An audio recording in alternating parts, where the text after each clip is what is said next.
My name is Robert Serrano Jr., natural born thriller. Impact Wrestling last Thursday night. Your commentators were Josh Matthews and Don Collins. They were at Mexico City, Mexico, when it comes to the build-ups for up and coming Bound for Glory 2018. That's going to be taking place in New York's. Excuse me. It's going to take place in New York, and we're almost there. Basically, this week basically it's going to be the go home show. So what I'm gonna do right now is go through this uh,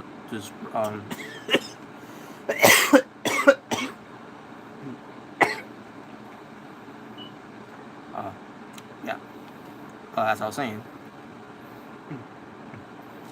nothing I can do from there, folks. But yeah, like I said, this week is going to be the home show edition for Bound for Glory.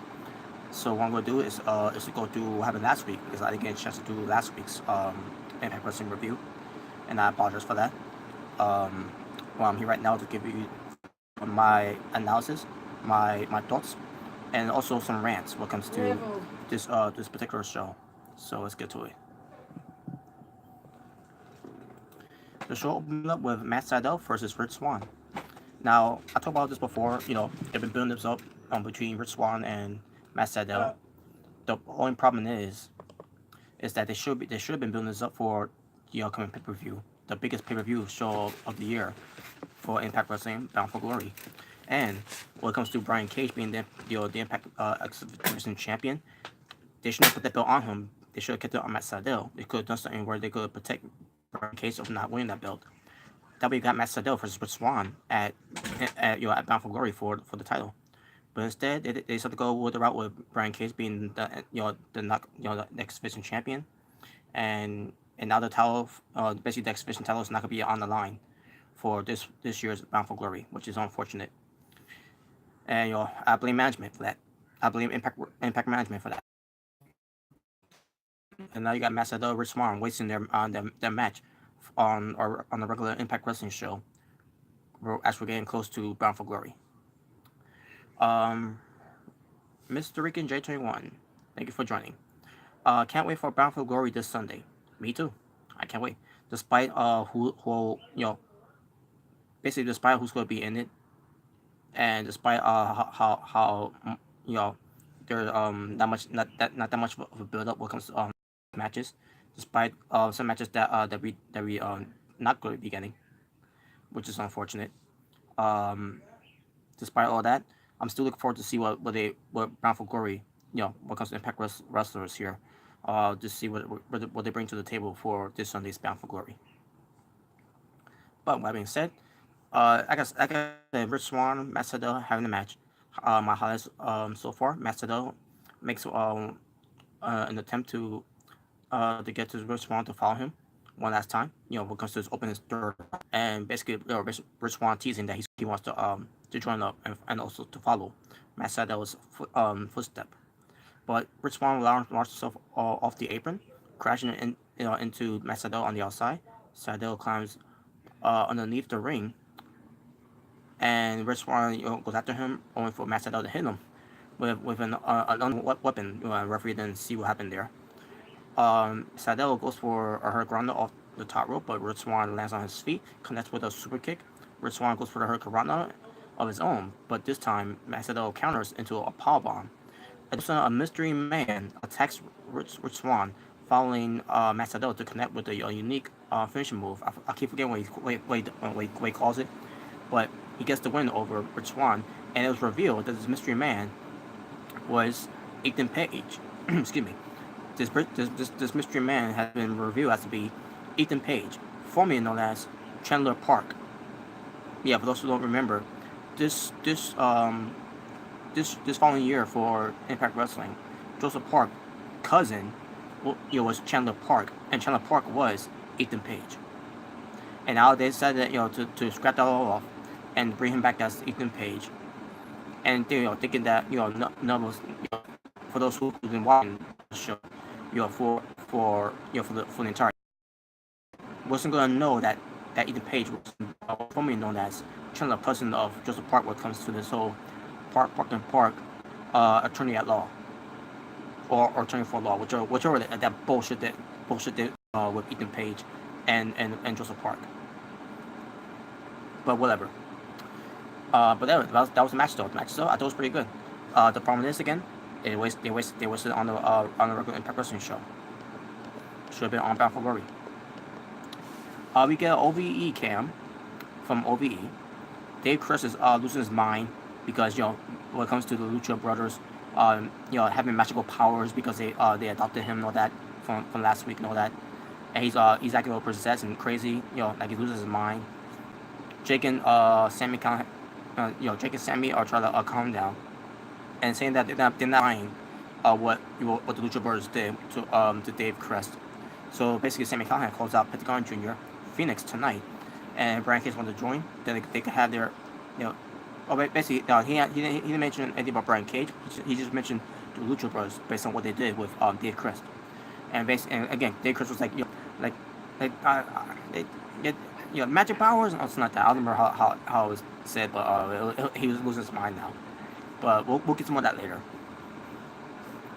Also, MC A. Edwards, he got a phone call by where it comes to where attains to where, and basically Moose wants A. Edwards to meet him at this bar that was shut down about since 2014 in Mexico City, Mexico.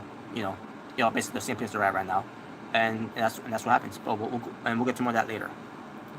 George, what's going on? This show was good. I mean, this was a good show. Well, actually, either way, you're still saying it's a good show. Yeah, I agree, it was. But I'll let you know how I felt about the show afterwards. Especially about what happened on the show too. But I'll get to more of that later. And I think you know what part I'm talking about, George. Where it pertains to one person. I'll get to it later. Scarlett Bordeaux. She was joined by Josh Matthews and Don Callis. And basically, Don Callis was starstruck when it comes to seeing the 10 out of 10 Scarlett Bordeaux.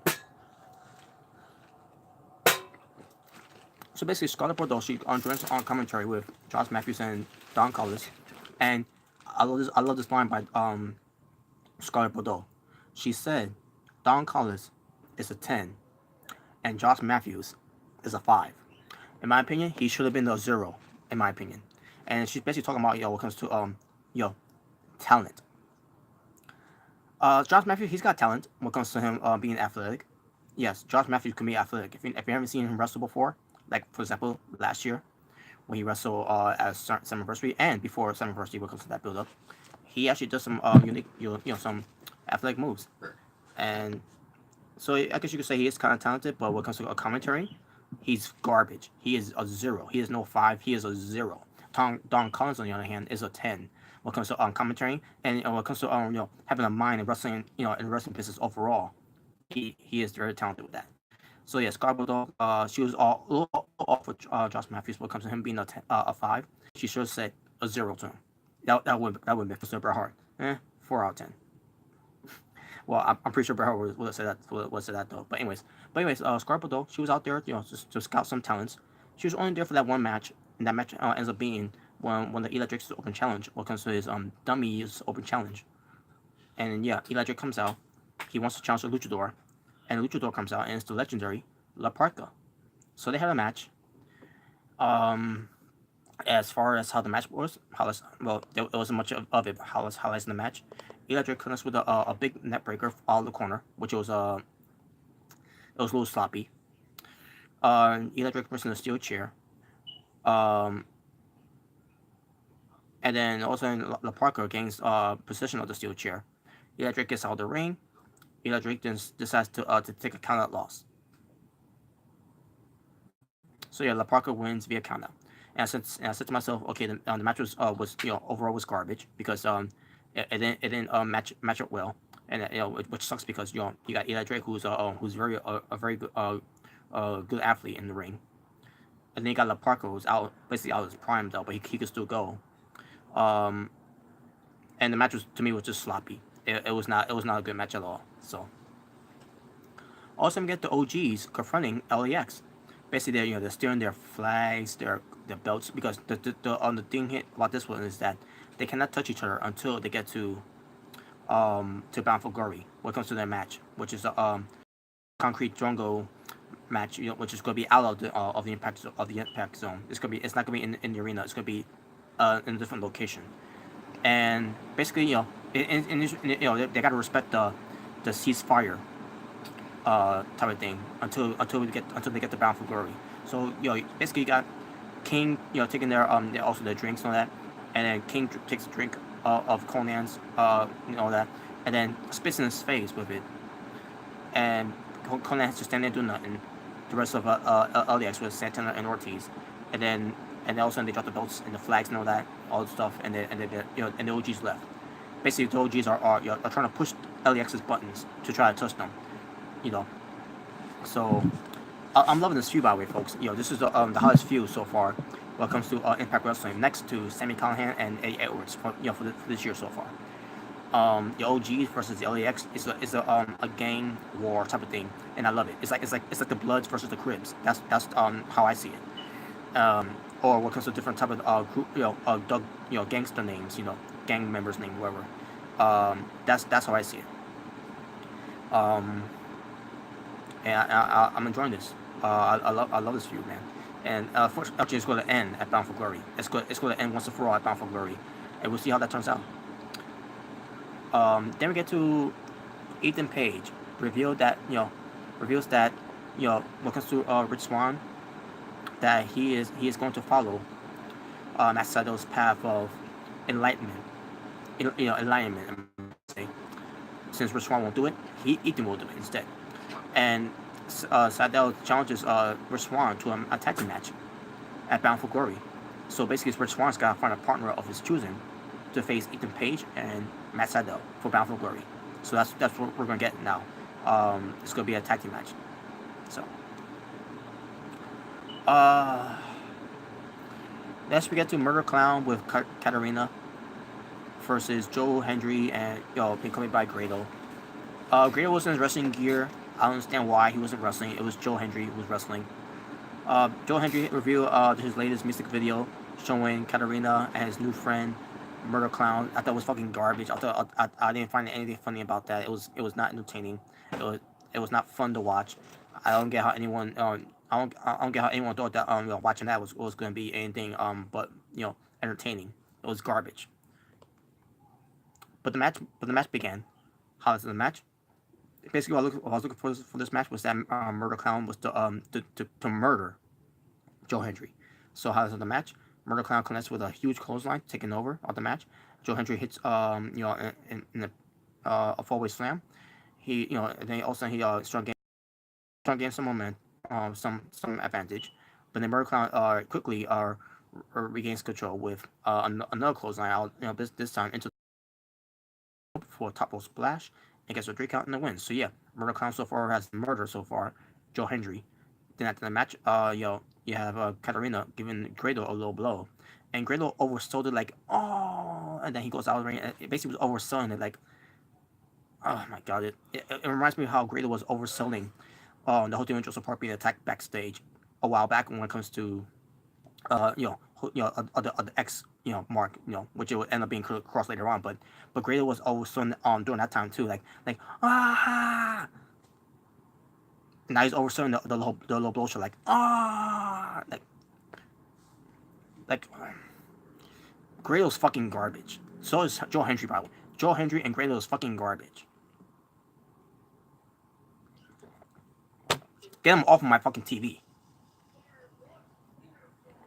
But then all of a sudden, Joe Hendry was put through a table by Murder Clown from the top rope splash, and like good, one piece of trash down, and one more to go. Well, if you also count, Falaba, KM, and Grado, then that's 3 to go. Hopefully, we get those 3 pieces of trash out of here too. Which is I love to call so far because Murder Clown taking care of 1 piece of trash, taking out the trash of Joe Hendry, and now we need 3 more to be taking out the trash. KM's coming back pretty soon, so he doesn't count yet. Um, I just but whatever. For now, Cam was also taking out the trash too. So,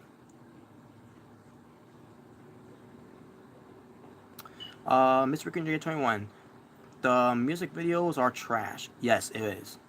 Not even worth putting on TV. Exactly. Gino, Grado could at least put on some street clothes. Yeah, I know. Exactly my point there. We can drink 21. Don Collis is the savage with the savage comment of that's the closest to a woman touching him. Oh yeah, that's right. He did say that. Yeah, he did actually say that.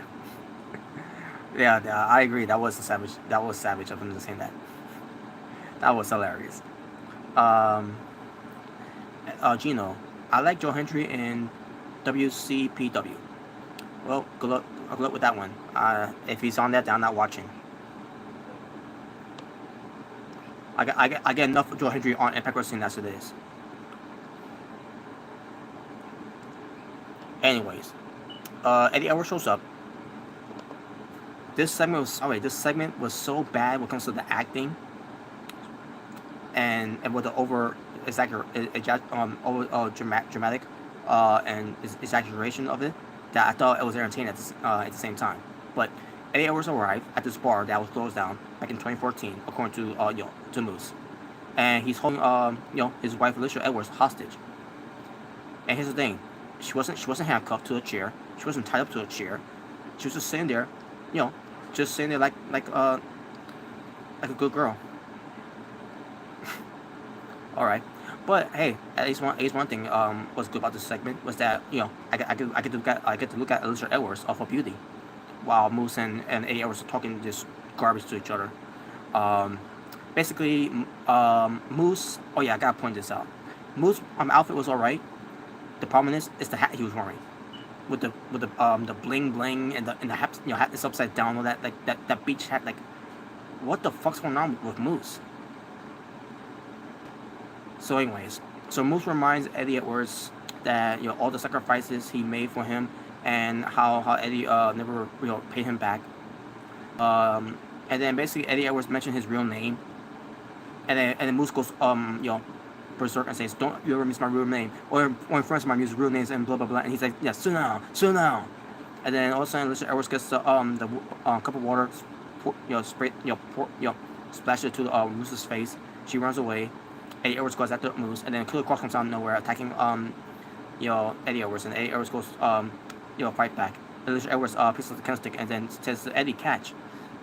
And like, oh my god, this is a horrible acting movie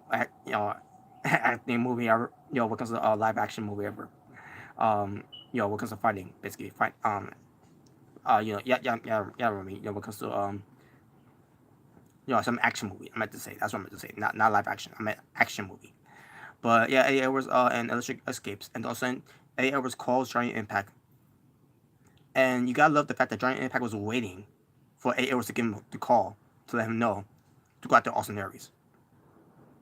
They clearly just waited like about 5 to 10 seconds until Giant Impact was ready to pick up the phone. Like Eddie Edwards, like, this is Eddie Edwards. He was like this, Giant Impact, and like you're not gonna like. I'm sorry, you don't. No one picks up the phone that fast. No, I'm sorry, that's impossible. Horrible acting, but at the same time, it was so good. I mean, it was so bad that I thought it was entertaining. Um, and then Impact was like, okay, now I'm gonna go find Austin Aries, and yeah, we'll get to that. We'll get to that momentarily too. Um, Gee, I wonder what Moose is gonna wear tomorrow night. I don't know. Tomorrow night. Wait, does me Thursday night? Cause tomorrow night is Wednesday. Is it?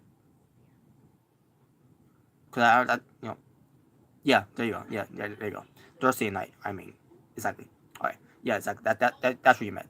Yeah. Thursday nights. Yeah, exactly. What's he gonna wear this week? Whatever. But also we get Giant Impact. Trying to find Austin Aries. He's looking everywhere. He bumps into Mackenzie Mitchell and says to her, "Welcome back." And then she comments by saying, "I never left." Oh shit. She kind of did, but whatever. Because you remember, Alicia Adult was the one was doing backstage interview while Mikesha Bishop wasn't there, basically. But you gotta look at the fact that she said she commented by saying, "I never left," even though she kind of did left. Mm. But whatever. All right, so the only time we get Giant Impact. Oh, by the way, I need to mention this. That was in the hour number total amount wrestling for hour number one, three matches, excuse me. And now let's get to hour number two. Hour number two has Giant Impact calling out Austin Aries. Austin Aries comes out. He's got uh, a, a swang. I think that's what it's called, right? A sling. What comes with his arm. And basically, when I saw that, with no cast on and all that, everybody Brian Pillman back in 1997.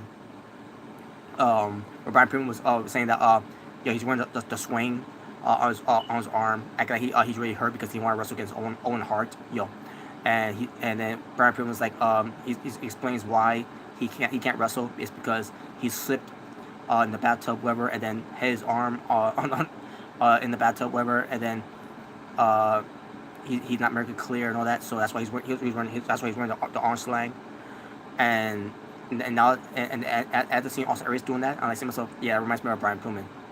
That that's the one thing that came from my mind. Every time I see someone do that, what comes to the arm slang, with no cast on, by the way, it reminds me of Brian. Brian Pillman was the first guy I ever see do that, and then with him trying to get out of a match, and basically Austin Aries, trying to impact and try to beat him up. So basically, not just his arm, but he also said he had a concussion. He went backstage, and also he fell, twisted his ankle, and then his back got hurt, and like was I'm like, what is this? By the way, it took him forever to get in the ring, by the way. But basically, Giant Impact is trying to say to Austin Aries is that you're gonna have Moose and Killer Cross involved and everything, and then like Aries decides to not have them be at ringside um, for Battle for Glory, and basically say something about Giant Impact. I beat you before, and I did it without help, which is true. And that was the time when he was still a babyface. And he said he has no problem beating him once again without this, and he's like I'm going to prove it by not having Moose or Killer Cross at ringside. He's they're banned from ringside just long as Giant that's Alicia Edwards and A Edwards away from ringside too, but basically whatever. But also Aries also talks about how he's one of the best wrestlers, which this is true, and he talks about how Giant Impact is also one of the best too. And then talks about how Giant Impact is who you gonna be at Buffalo Glory, Johnny Nitro, Johnny Mundo, John Hendry. You know, um, I'm surprised he didn't mention John Morrison. For the when it comes to his WWE name. And then he talks about how he basically calls Johnny Impact by Johnny 205, referencing 205 Live, which by the way Austin Aries was part of 205 Live, if you remember that when he was in WWE. Um, and then he talks about how Johnny, whatever your last name is gonna be, whatever. Austin Aries was on fire on promos. Johnny Impact too, but I thought Austin Aries killed it on the mic, like as always. Gino, I like the Aries promo exactly. You ran no Gino. Um, so yeah, basically the match is set for those two, just between those two, one on one, mano y mano, man to man, face to face, and I'm trying to remember what happened afterwards.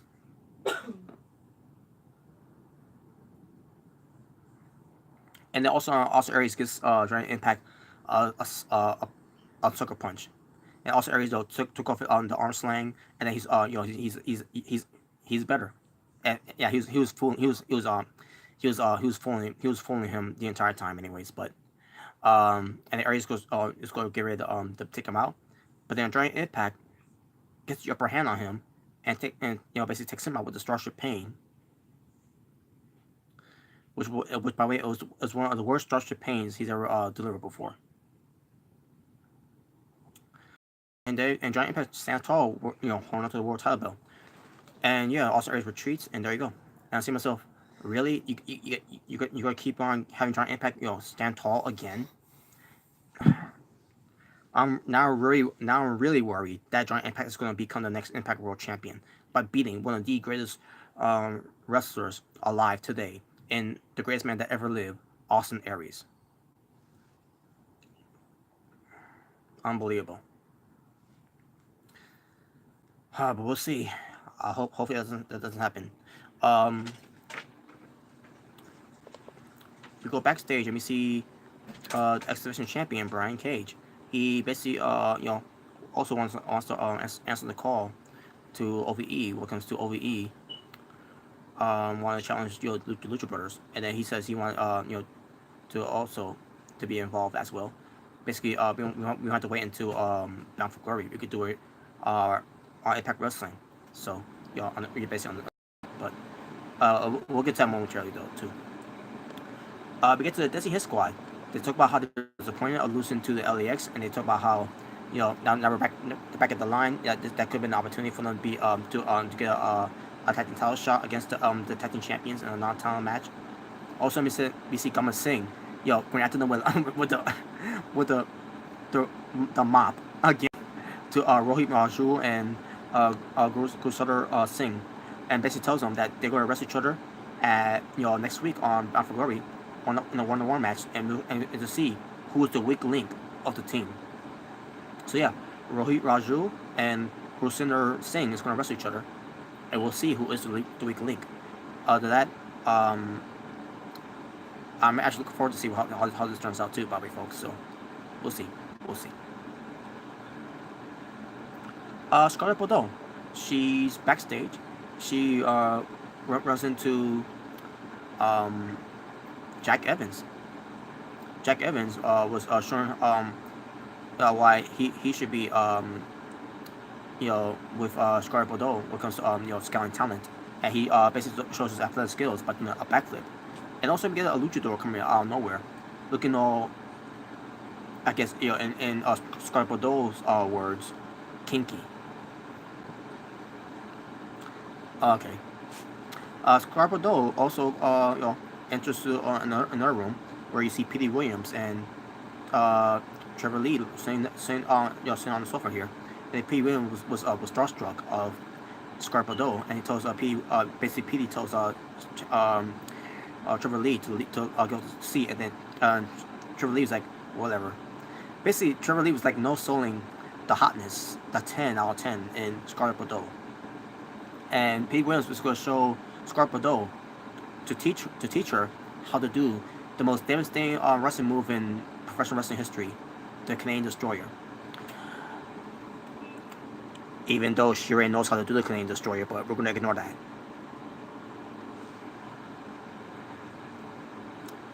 Yeah, for those who don't know, Scarlett Bordeaux does know how to do the Canadian Destroyer. And for some reason, Impact Wrestling decided, for those who don't watch Scarlett Bordeaux outside of Impact Wrestling, basically on TV here for Impact Wrestling, that she doesn't know how to do the Canadian Destroyer, which she does. There's clips of it on Instagram, Twitter, YouTube, you name it. Scarlett Bordeaux knows how to do the Canadian Destroyer. I think it's very insulting that Impact Wrestling decided to say for Petey Williams to say to Scarlett Bordeaux to teach her how to do the Canadian Destroyer, even though she already knew how to do the Canadian Destroyer. But anyways, basically we get this routine here where Trevor Lee is looking all disgusted because Petey Williams is being a pig, which basically becomes Scarlett Bordeaux. I don't blame Petey Williams. But anyways, Petey Williams has her bend down, and he's behind her, doggy style, and basically he tells her usually he'll do the move, but he's like, I'm gonna let you do the move to him. So he puts his head under Scarlett Bordeaux, And then Pete Williams was like, "Hey man, what are you doing?" Like, he's like, "That's enough." And then they start bittering, And then Scarpa was like trying to calm them down, and she did, and then that was it. She's basically, she's scouting for talents to see what comes to her services 24/7, and we'll see who ends up beating, who will end up being that's certain, the one who's gonna be with Scarpa. I'm still hoping it's a woman. I'm hoping that it's a woman.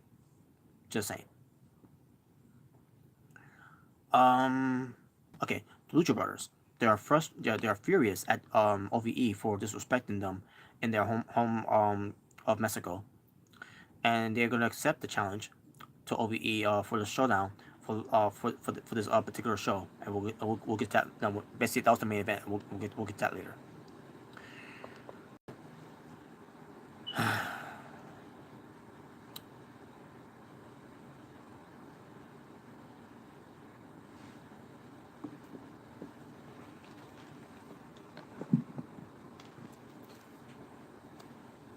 Before I get to next part, Miss Rican J21, hashtag Johnny205. Yeah. You also said, um, it's not gonna be who Scarlett Bordeaux is managing, is it's gonna be who's gonna be her assistant, I guess. Um, I guess that's what they're going for. One moment, folks.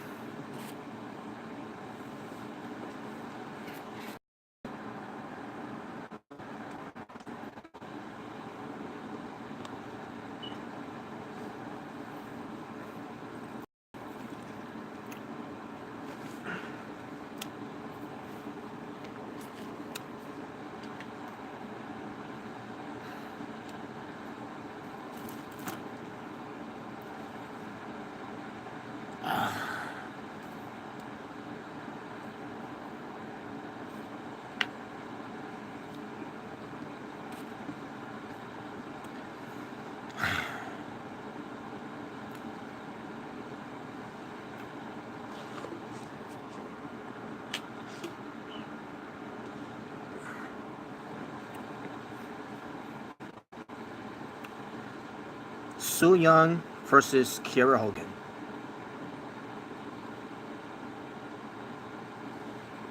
Su Yung was being accompanied by the Undead Maid of Honor, and Kiera Hogan has been accompanied by Allie. Highlights of the match.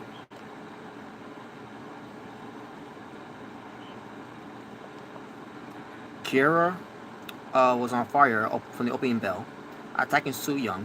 Su Yung turns her around, slamming her from the top rope to the mat. Kiera Hogan connects with a big super kick. Su Yung treats to the outside, and then Kiera Hogan goes for her heat-seeking missile suicide dive. Shades of Austin Aries. Su Yung goes for her pan switch, but Kiera Hogan counters into a sit-out powerbomb. A nice sit-out powerbomb. Su Yung, maid of honor, ends up in the apron. Allie comes to Kiera Hogan's aid, and also because of that distraction, Su Yung hits Kiera and then hits Allie with a pound strike, and then Kiera Hogan gets hit with on the pan switch, and Su Yung gets the 3 count and win. Now, when it comes to Kiera Hogan losing, yes. That's my big issue when it comes to Kiera Hogan. Always losing on Impact Wrestling. Never gets a big win. Never gets a clean win. That didn't bother me. Here's what really bothered me.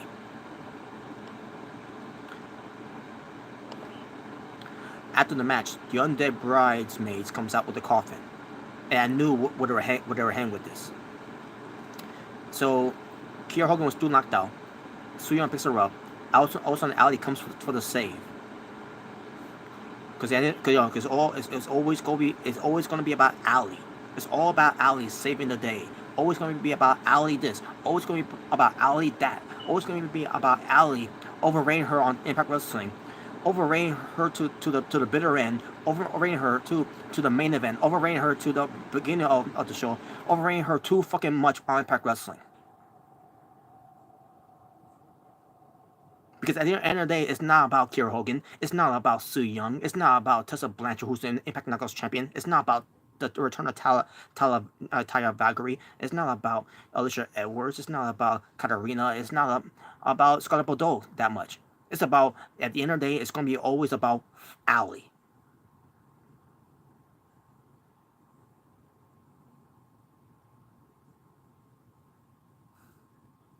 So we get a brawl breaking out between Su Yung and the maid of honor. She became Superwoman, or more like Wonder Woman, booking her way too strong, booking her to overcome all the odds. You're on there, Brandon. I right the Allie from behind, and the Allie goes down, and then she gets back. She got back up like she's Superwoman and beats up on the Hyundai bridesmaid. I guarantee you, if it was Kiera Hogan, she would have got her ass kicked. Too much of fucking Allie. And all of a sudden, Su Yung does a mandible claw with that bloody glove. And then, well, she was I think she tried to give it to Allie, but then Kiera Hogan comes in for the save. But then she gets sacrificed of it. She gets a mandible claw. She gets put in the coffin.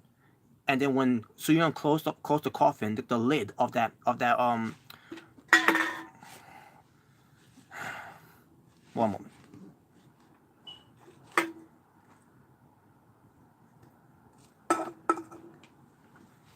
So when so Kiera Hogan was put into the coffin, and when Su Yung closed that lid of that coffin with Kiera Hogan in it, Impact Wrestling has buried Kiera Hogan.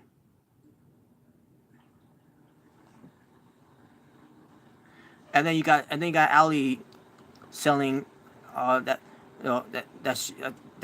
her friend Kiera Hogan was sacrificed by Su Yung and Young Dead bridesmaids.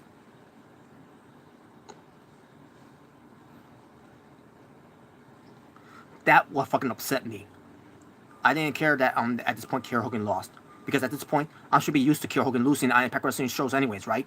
I should be used to seeing Kiera Hogan getting pinned and losing every fucking time.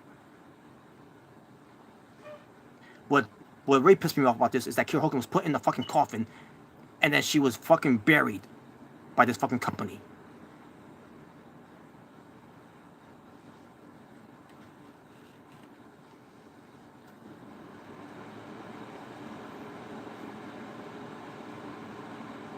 And here's the thing: when it comes to her being in that coffin, and then that lid closing. This isn't Lucha Underground. This ain't when it comes to from the next episode of Lucha Underground, when it comes to someone put in the coffin, and then they come back to life, and they become a new person. They become a darker person. Because look what happened with Allie.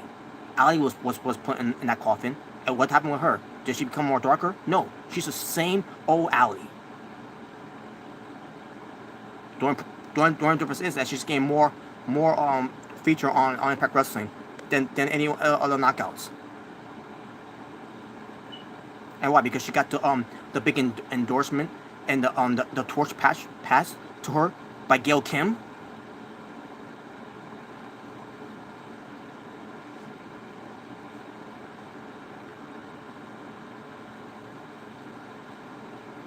But yeah, this is Lucha Underground. I'm not expecting Kiera Hogan coming back, to become a darker person, which she got put in the coffin.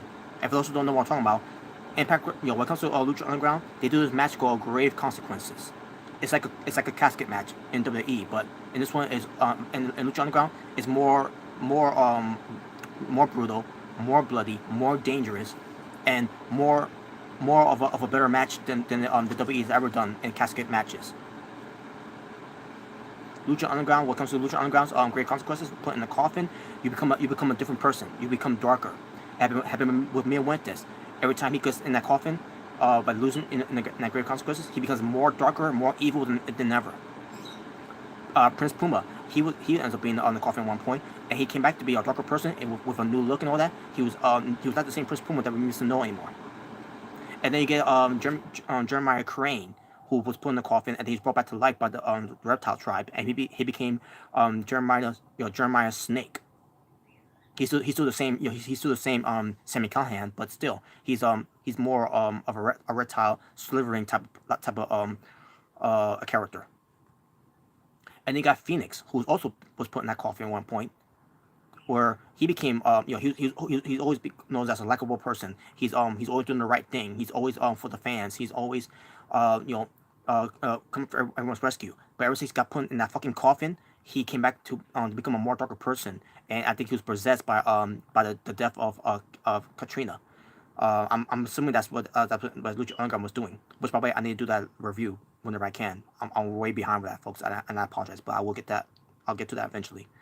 But Phoenix is a new person now. He's wearing all black. He's more darker. He's looking more of a zombie. He's looking more evil. Looking more darker. And I love it. And that's the whole deal when it comes to being inside of a coffin in Lucha Underground. When it comes to great consequences, you come back to life and you become a darker person. However, this is not Lucha Underground. This is Impact fucking Wrestling. Impact fucking Wrestling. I'm not expecting Kiera Hogan coming out of that coffin to become an undead girl on fire. I'm not expecting her to come out of that coffin to be more darker, or to be more evil, or to be more mean. Because at the end of, and let's say they do that, who gives a fuck at this point now? They basically told you that Kiera Hogan doesn't fucking matter. Putting Kiera Hogan in that coffin with Su Yung closing that lid. Impact Wrestling bitches told you that fuck Kiera Hogan, she don't matter. After Kiera Hogan, before coming to this company, Impact Wrestling, after Kiera Hogan doing her vlogs, talking about the Impact, the knockouts are way better than the WWE women's in wrestling. Putting over TNA at the time when it was called TNA, but now it's Impact Wrestling. Putting over in TNA's women's division, the knockouts division, over the WWE's women's division / at the time. And for Kiera Hogan putting them over, this is how they repay her. This is how they treat her. A jobber, too nice, and can't win matches. And on top of that, she's a fucking sidekick to to Allie.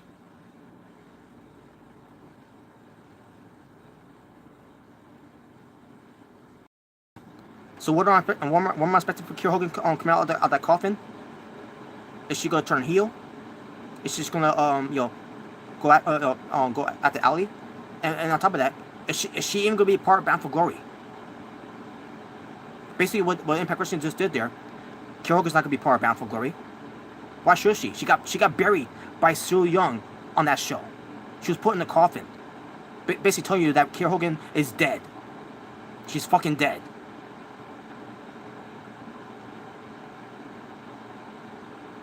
But someone like Allie, who was put in the coffin, she comes back to life and nothing happens to her.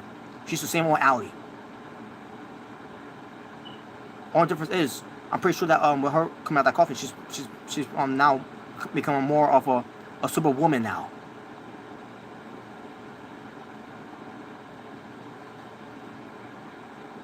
Kiera Hogan obviously made a mistake. She should have never went there. I would rather see her go to WWE on NXT or on the main roster than see her being treated like that. How is it that Kiera Hogan is being more pushed, more booked on the indie scenes than on Impact Wrestling? Everything that Allie did, everything that Kiera Hogan did in the indie scene, she's the girl on fire. Either whether she's a heel or babyface, doesn't matter. She's over with those fans. She's very fucking good. She's a great wrestler, and she last. It's okay.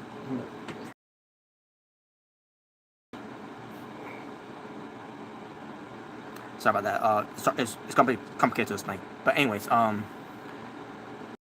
this whole thing with Kiera Hogan is a big is a Impact Wrestling is a huge fail, a fucking huge fail.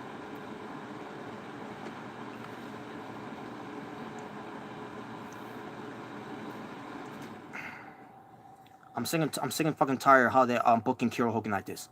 Again, gotta remind you how she's being booked in the Indies. She's been booked way better in the Indies than she's being booked in Impact Wrestling. How the fuck is that possible? But no, when it comes to Pentagon Jr., Phoenix, Brian Cage, they're being booked the same way too. From Lucha Underground, from the Indies circuits, and from Impact Wrestling, they're booked the same. Why Kiera Hogan is not being booked the same? And on top of that, her theme music fucking sucks. How's that scream "Girl on Fire"?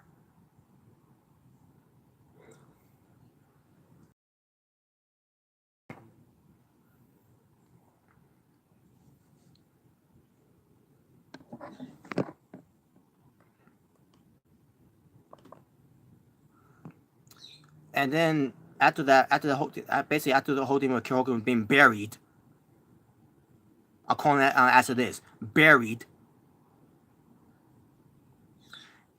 Allie was crying of what Su Young did to Kiera Hogan.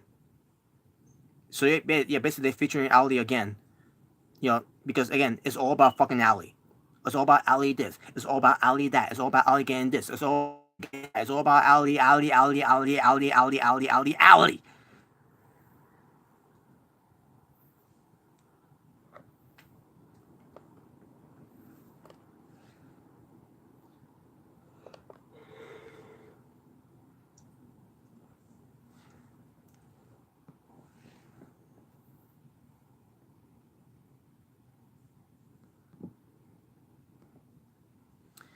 Mr. Green J21. That's why you were looking a little uncomfortable, right, Kiera Hogan? Well, guys, prepare yourselves. Oh, well, I should have read that before I did my rant. I'd rather have Bunny Girl push than Bunny Alley. Gino. Yeah, I agree, Mr. Green J. Kiera Hogan needs to leave Impact and just wrestle in Indies. Maybe can wrestle in Stardom. Well, yeah, I agree too. By the way, she should wrestle for Stardom. Stardom is a very good wrestling company too. What comes to show real women's wrestling. Hey, Big Life. Well, you missed my tire rate. Oh, how Impact Wrestling buried Kiera Hogan. Allie's trying to act like Rosemary was a fail. Yes, it was. I'd rather have Sex on Fire from Kings of Leon as Kiera's theme than her current one right now. Well, I never heard. Or Kiera Hogan could have Alicia Keys Girl on Fire. That's what I would give her. Well, yeah, there you go, folks. There's more Rant to come too. So next we get to Tessa Blanchard is set to defend her Knockouts Championship against Taya Valkyrie at Bound for Glory. Impact Wrestling. At this point, you must have put Allie in the match too. Make it a three-way. Allie versus Taya Valkyrie versus Tessa Blanchard for the Impact Knockouts Championship. Why not? Put Allie in that match too. Because I can't get enough of Allie. We all can't get enough of Allie, right? It's all because at the end of the fucking day, it's all about fucking Allie. When you put her in that match, make sure she wins that belt at Bound for Glory too.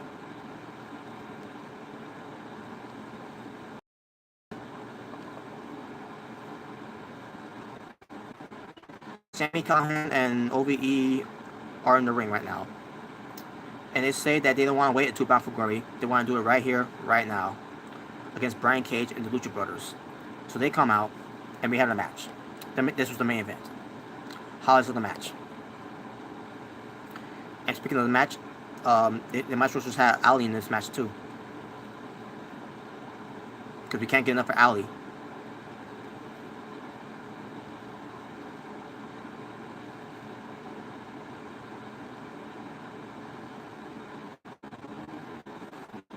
Mr. Freaking J, that Allie is going to wrestle Su Young, and then Rosemary is going to return.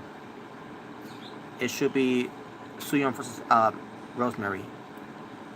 Yeah, I agree, but that's nothing. Why have Su Young versus Rosemary when you can have Allie versus Su Young instead? Because again, we can't get enough of Allie. We can never get enough of Allie on Impact Wrestling. It's always gotta be about fucking Allie. You might as well just change this name. The show.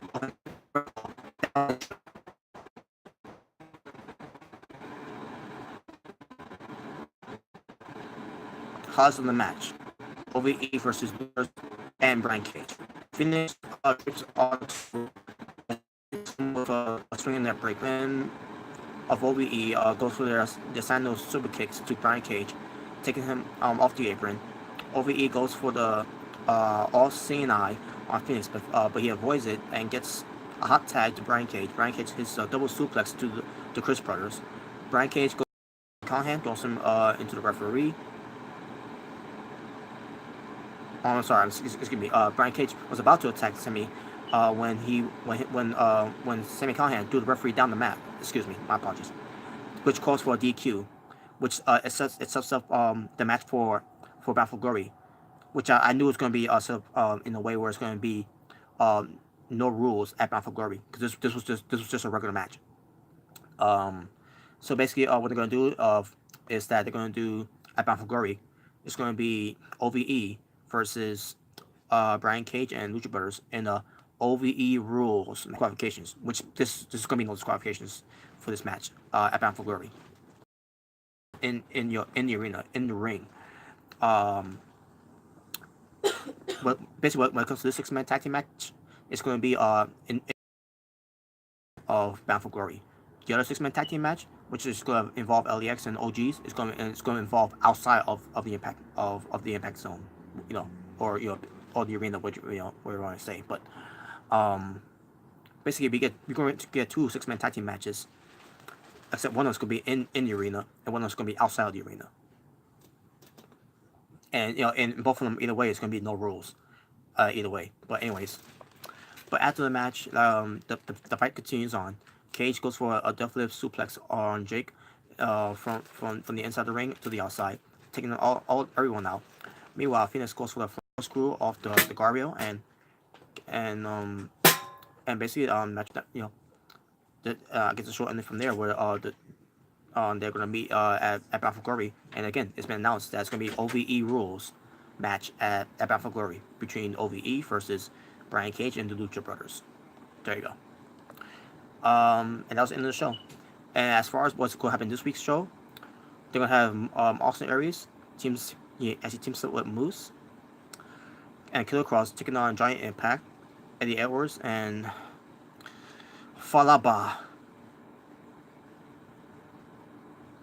Yep, Falaba returns this week, folks, and Falaba is going to be in the main event with Austin Aries.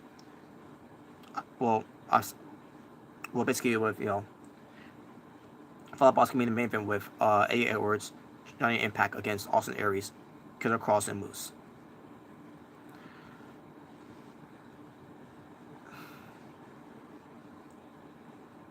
Mr. Rican J21, repeat that again.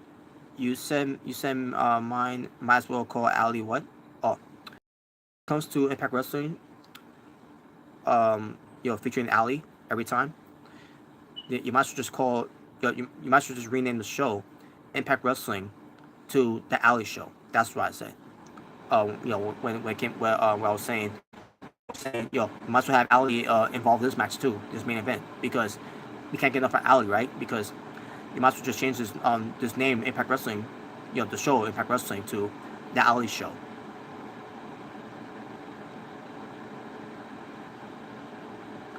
And also, and yeah, Miss Rican Trade 21, you didn't hear your ears are not deceiving you. I'm not kidding you. I can see it right here. It's going to be Austin Aries, Moose, and Killer Cross taking on Johnny Impact, Eddie Edwards, and Falaba. Huge 6-man main event tag team match for this week.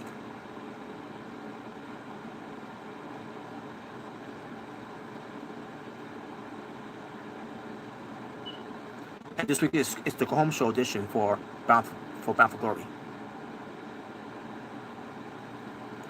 And there you go, folks. That's my review. Total amount wrestling for hour number two matches. Overall amount of wrestling on Impact Wrestling from October 4th, 2018. 5 matches. My overall show rating. Now, when it comes to my overall show rating, I would give this show a 7 out of 10 because there was some, there's one thing I did hate about the show, or a few things I hate about the show. But the one major thing that made me hate the show the most was about how Kiera Hogan was put in a coffin and buried on in their company. But I was thinking about giving this a 7 out of 10 based on what they did with Kiera Hogan. 4 out of 10. And I thought about giving it a 0. I'm not fucking kidding you, folks. I was thinking about giving this show a 0 out of 10. But I'm gonna give it a 4 out of 10. Just because I did enjoy some proportions on the show where it pertains to me being entertained, especially the Austin Aries promo. But other than that, 4 out of 10. And I got nothing else to say about that. Mr. Rican J21, I'm not liking the main event already. For one, Moose is gonna wear more weird clothing and hold his balls again. He better not do that. If he does that, I think I might as well call it a night. If he does that. Second, Johnny overrated. Yeah. Impact is, in it. Well, because of Johnny Impact, he's gonna pull out a good match though. The one thing, the third, and yeah, you said right here, third, Falaba.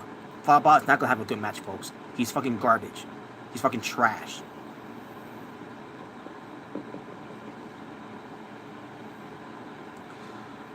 But yeah, there you go, folks. Now, as far as I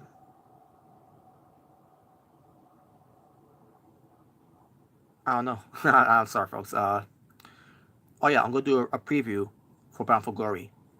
And I'll do that before we get to Bound for Glory this coming Sunday. Now, as far as me watching Bound for Glory this Sunday, I'm not gonna be able to get there on time because I'll be working, unfortunately. So what I'm gonna do, if Bound for Glory is,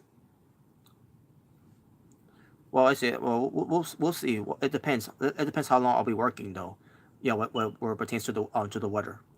But I doubt I'm gonna be home on time. I doubt I'm gonna be home on time to watch Bound for Glory when it starts.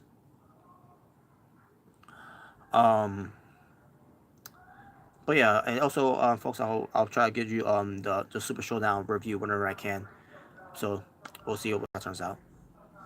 If I'm able to do it tomorrow. Because I'm not gonna do it tonight. Forget it. Forget about tonight. Tonight, I'm just forget it. And on top of that, I already wasted my energy ranting about the whole thing, how Impact Wrestling is treating Allie. I mean, not Allie, Kiera Hogan, excuse me. Well, especially when it comes to showcasing Allie too much.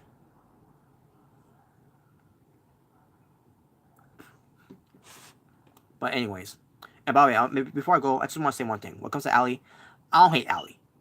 I don't hate the character Allie either. I'm done. I've been done hating the Allie character since the very beginning when they first brought Cherry Bomb to be Allie. Like, but we came a long way. When it comes to the Allie character, and I like the character. She's more edgier. She's she's not being like Belly is in WWE. Allie, she's got some mean streak in her, and Allie is a better character than Belly is. Um, the problem is that they're too fucking much, folks. You know what happens when someone's overrating someone too much. You grow tired of them. You don't want be a fan of them, and not be a Ally. I don't want to go back to being a non Ally fan again. Because I like Ally. Even when she was Cherry Bomb. I like Cherry Bomb, Ally, whichever you want to say, whichever you prefer. I like her. I do. It took me a while to like her, but I grew to like her, and I don't want to lose that. But they gotta stop overrating the fuck out of her, like she's the only one important on the show. They treat her like she's the only important knockout on the show, and then you get Kiera Hogan, who's nothing but an afterthought.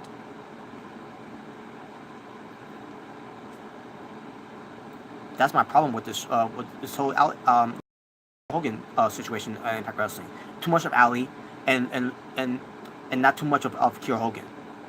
Kiera Hogan is new. She's younger. She's more. She's got more fire in her. She's got more passion in her. She's a better wrestler than Ali. Do something with her. I don't know how Kiera Hogan feels about how I don't know, and it has nothing too. I don't know how Kiera Hogan feels about her position in Impact Wrestling. She looks like she's happy. Maybe for good reason why she's not feeling frustrated. Like I am because of me being a Kiera Hogan fan. Maybe her time will come. Like George said before, which by the way, shout out to you, George, too. At least George got more patience than I do. But well, let's see what happens with Kiera Hogan. But if the end game is for Kiera Hogan to come back from the dead to be a heel, for Ali to beat, then I'm gonna lose my fucking mind. But from this point on, I'm gonna be patient with this now. I'm gonna be patient. I'm gonna see where they go with this with Kiera Hogan coming back whenever they decide to do it. Because by the looks of it, does not look like Kiera Hogan's going to be at Bound for Glory, which is fucking bullshit. It's bad enough that you didn't have her at some anniversary. Now it's gonna be even more bad that you don't have her on when you're that you're treating like a WrestleMania and Bound for Glory.